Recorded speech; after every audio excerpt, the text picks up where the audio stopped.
बेनकामा नहीं बना था। धन्य है बाबा साहब डॉक्टर बी.आर. अम्बेडकर, इन महिलाओं के लिए हिंदू कोड बिल ला करके इनको बराबर का अधिकार देने का काम किया। यदि आपके माँ बाप हैं, अगर माँ बाप खत्म हो जाते हैं, शादी नहीं हुई है, तो आपको अपने माँ बाप की प्रॉपर्टी में बराबर के हिस्सेदार बनाने का काम बाबा साहब ने किया। संपत्ति का अधिकार बाबा साहब देकर गए, आपको पढ़ने का अधिकार बाबा साहब देकर गए। फिर सती प्रथा जैसी ये प्रथा को राजा राम मोहन और गोविंदराव जोधराव फूले ने प्रतिबंधित कराया, अंग्रेजों ने प्रतिबंधित कराया, और उसके बाद आपको पुनः शादी करके नया जीवन जीने का जो है अवसर बाबा साहब ने दिया। बाबा साहब आपको पढ़ने का अधिकार देकर गए, आपको नौकरी का अधिकार देकर गए। इसी अधिकार के तहत इस देश की आदरणीय इंदिरा गांधी प्रधानमंत्री जब बनी थी और संविधान दिवस के अवसर पर उन्होंने कहा कि डॉक्टर अम्बेडकर न होते तो इस देश में मुझ जैसी महिला को, ब्राह्मण महिला को भी प्रधानमंत्री बनने का अधिकार, पंच बनने का अधिकार नहीं था। प्रधानमंत्री की तो बात बड़ी दूर की बात है।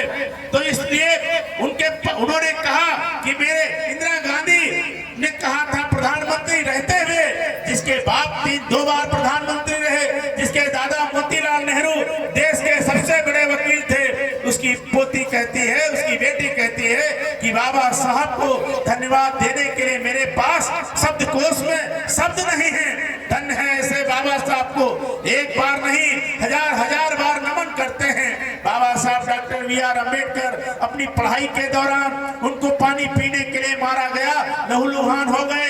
पढ़ाई के दौरान जो है 14 बच्चों में सबसे छोटे बच्चे थे। कोलाहल की व्यवस्था थी, कोलाहल में वो पढ़ नहीं पाते थे, इसलिए उन्होंने निर्णय लिया घर के परिवार के सारे सदस्य सो जाएंगे तो मैं पढ़ना शुरू करूंगा। धन्य है बाबा साहब, धन्य उनकी जो है बुआ मंजुला, जिन्होंने उनको जो है माता के न रहने पर भी उनके माता का अभाव होने नहीं दिया।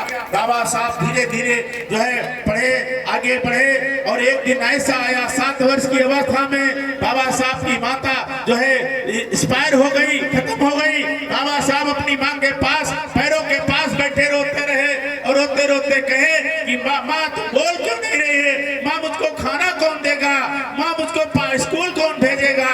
बाबा साहब रोते रहे बचपना में, तो उनकी बुआ ने सहला करके उनको अलग ले गए, और उनके बुआ माँ ना होने का कभी जो है कमी नहीं होने दिया। बाबा साहब पढ़ते रहे। जब 19 जो है हाई स्कूल इंटर की परीक्षा पास किया तो पूरे प्रदेश में अव्वल नंबर आए, अखबारों में इनाम छपा। बाबा साहब को जो है सायजी गायकवाड़ कुर्मी राजा थे, उनके पास गए और उन्होंने पढ़ने के लिए लंदन भेजा। उस समय शादी हो चुके थे, जिस समय लंदन को पढ़ाई को रवाना हुए थे। बाबा साहब का सबसे बड़ा लड़का यशवंतराव अम्बेडकर था, उसके बाद दूसरा लड़का रमेश था। बाबा साहब पढ़ाई के दौरान लड़का खत्म हो गया। बाबा साहब पढ़ाई के दौरान हिंदू खत्म हो गई, हिंदू की दवा नहीं करा पाए। बाबा साहब पढ़ाई के दौरान बाबा साहब का गंगाधर खत्म हो गया।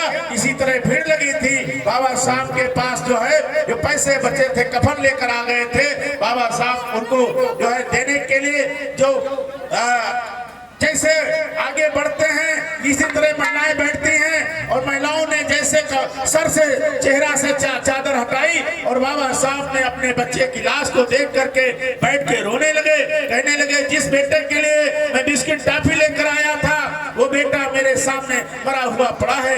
हाय मैं क्या करूं। वो थोड़ी देर के बाद अंदर जाते हैं, बाहर आते हैं। वहां जिम्मेदार लोगों ने कहा कि अम्बेडकर कफन के पैसे दीजिए, कफन लाया जाए। बाबा साहब कोट पैंट जेबों में हाथ डालते हैं, कफन के पैसे नहीं थे। उसके बाद भी बाबा साहब की पत्नी जो है रमाबाई अम्बेडकर ने साड़ी फाड़ करके उनको दफन करने का काम देने का काम किया। बाबा साहब का लड़का राज रतन भी खत्म हो गया।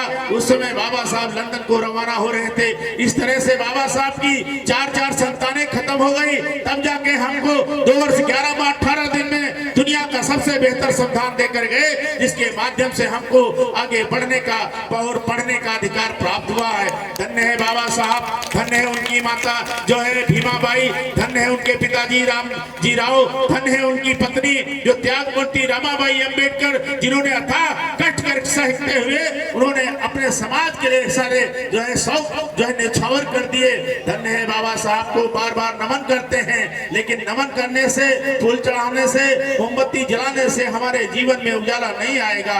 उजाला कब आएगा?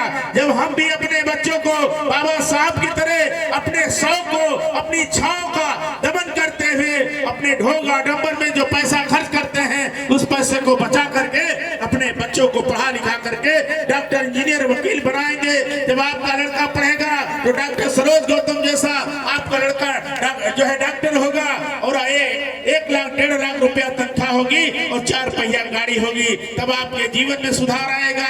मेरे जैसा कोई वकील होगा, इंजीनियर संतलाल जैसा कोई इंजीनियर होगा, दिनेश गौतम जैसा कोई नेता होगा, प्रमोद गौतम जैसा कोई कमेटी का अध्यक्ष होगा और हमारी बहन जो है ज्ञानवती बहुत जैसा कथावाचक होगा। तब होगा जब आपके बच्चे पढ़ेंगे, लिखेंगे, आगे बढ़ेंगे, तब आपके घर में उजाला होगा और तब आपके घर में डीएम, एसडीएम जब पैदा होंगे तो आपके साथ कोई जोर जास्ती नहीं करेगा, कोई आपके साथ अत्याचार नहीं करेगा।